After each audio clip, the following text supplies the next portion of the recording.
since I last talked about the show Killer Camp here on T Watches a Scary Movie. You might remember last summer, last fall, I was talking about it a lot because while we were watching all our pandemic shows and everything, the CW had introduced this show called Killer Camp, which is basically a reality show about these, group of 20-somethings who go and spend like a few days at an adult summer camp that has this horror movie theme. There's a serial killer at the camp named Bruce who's in a bunch of bandages and has an axe and runs around killing people at the camp. And basically they compete in these challenges to win money. But one of the campers is also a killer as well too, and working against the rest of the campers. Fantastic show that I had a lot of fun with. And last summer, the CW brought it back for a second season, and the format of it had changed a bit. They had brought in a few they brought in a few more campers with it.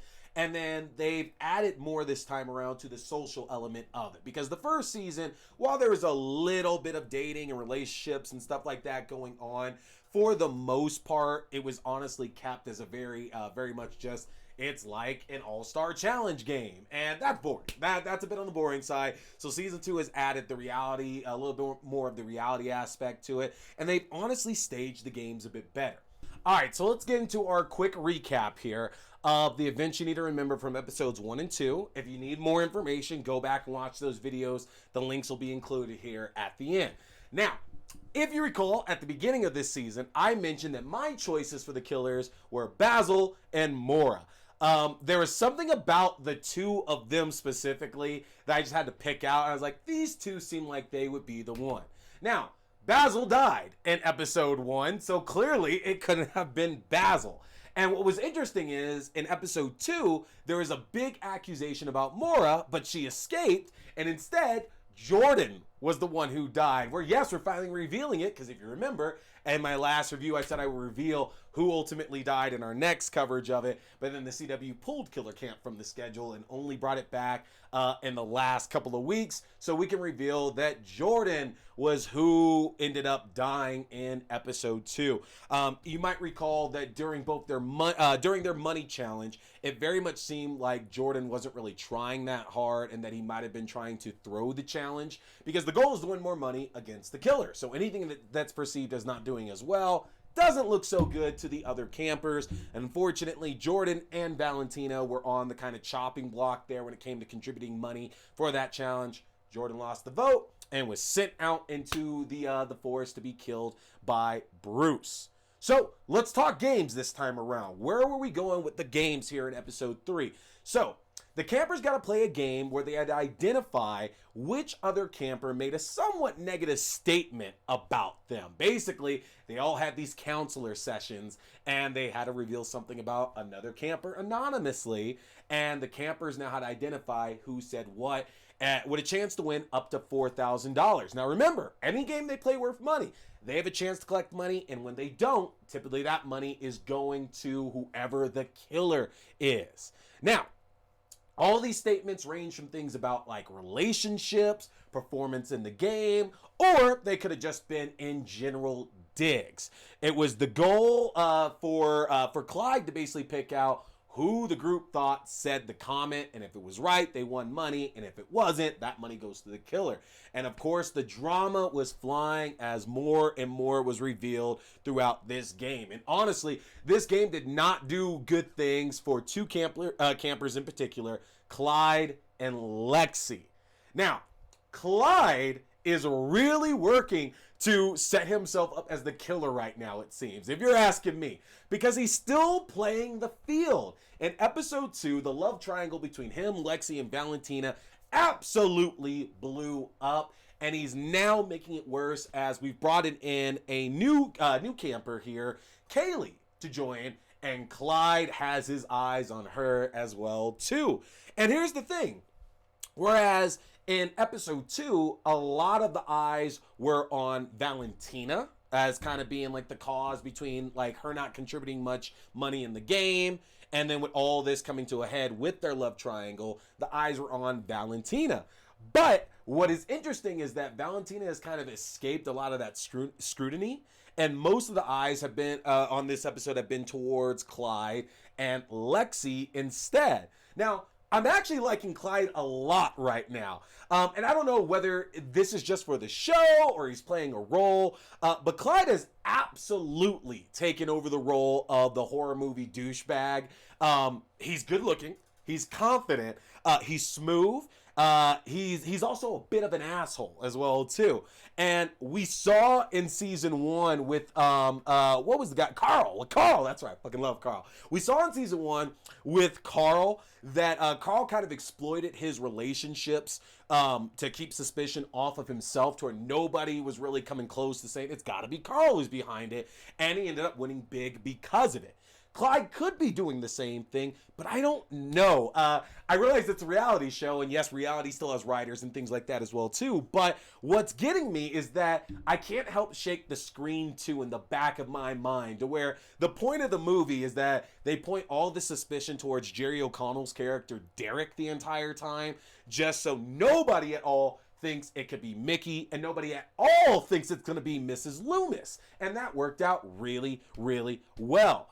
And who would fall into that Mickey role here with Clyde? That would be Gabe. So I wonder if all of this for Clyde right now is Gabe kind of sitting back and let Clyde dig a deeper hole for himself, because Gabe hasn't stopped being an asshole. Gabe has continued to be an asshole, and at this point I respect him for it, because he's not putting on the front. He's an asshole, and that's what he's going to be.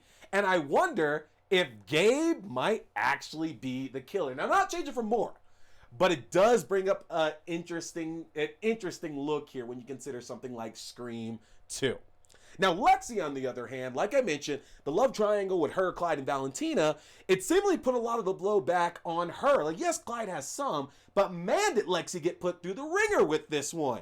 A number of the campers have become suspicious of her, and in the statement reveal game, there was a statement that was made about somebody wishing that Valentina would die so that somebody else could get a crack with Clyde, and it was Lexxi. And the whole idea was that, well, Lexxi was done with Clyde. She didn't want to be in this triangle, so she's done. But now we see that's not the case here. There's still some feelings and some resentment there. Maybe not towards maybe a bit towards Valentina, and I get that's what that statement means. But it's all over the place, and it seems that the camp turned on Lexxi. And honestly, that game did not do anything to help her or Clyde out in the least bit. But we got an introduction to Kaylee at that point, and we'll get to Kaylee here in just a little bit. Our second game was the clue hunting, because remember, they do one game for money and one game to look for clues to who the killer might be. Lindy and SJ were chosen to infiltrate Bruce's house out in the forest to find possible 5 clues. Now, they're able to lock down 4 of those 5 different clues, and the thing is, most of these clues pointed towards Clyde. And again, this is just now supporting even more that it really could be Gabe, because more suspicion going on Clyde at this point almost seems comical. Like, there's all these things pointing towards him. And if we watch horror, we know that means it's probably not Clyde then, because where it makes sense, it actually doesn't. When they say, the easiest path is a straight line, not in horror. We got to take twists, y'all. That's the way that horror works. So I don't think it's Clyde. I still think it's Maura, but Gabe is working himself up there. And that's where we got to learn a little bit more about Kaylee, because Kaylee wasn't given that much to do in this episode. She's our new camper. I'm sure in the next episode, episode 4, we're going to get to know more about her personality, and see how she competes as well too, because she didn't get to compete in the cash game because she has no relationships formed with any of these people as of yet. Gabe and Clyde took interest in her right away. I mentioned Clyde already earlier in the show, but Kaylee didn't seem to take the bait. What is interesting, though, is that Sarah is now coming up on my list of suspects, because while the campers are getting to know Kaylee, who keeps bringing up the situation with Valentina, Lexxi, and Clyde is Sarah.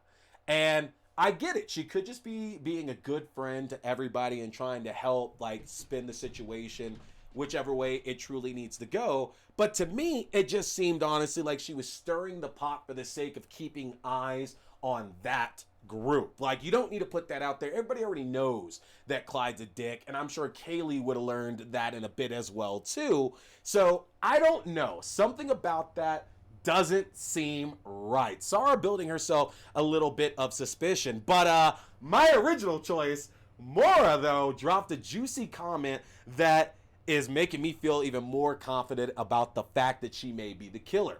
Whereas when Kaylee got introduced, everybody else is talking about, well, hey, let's see if she wins us some money. You know, it could be a new addition. More people means more chances to win. These were the comments echoed by everybody. Clyde and Gabe are obviously interested. The one person who didn't really have a positive spin about it was Maura, who said she was worried that that Kaylee would not fit in with the other girls, that she was interested to see where she would fit in with them. And that's just a very interesting comment to pick out. So, after all that, we get our campfire, our bonfire at the end, and the camp was split between Lexxi and Clyde. And again, Valentina escaped any consideration after being heavy in it last week. And what actually is building a little bit more towards Sarah being the one is the fact that she kept flip-flopping when people were starting to figure out which side they were leaning on for votes, like with Lexxi or Clyde.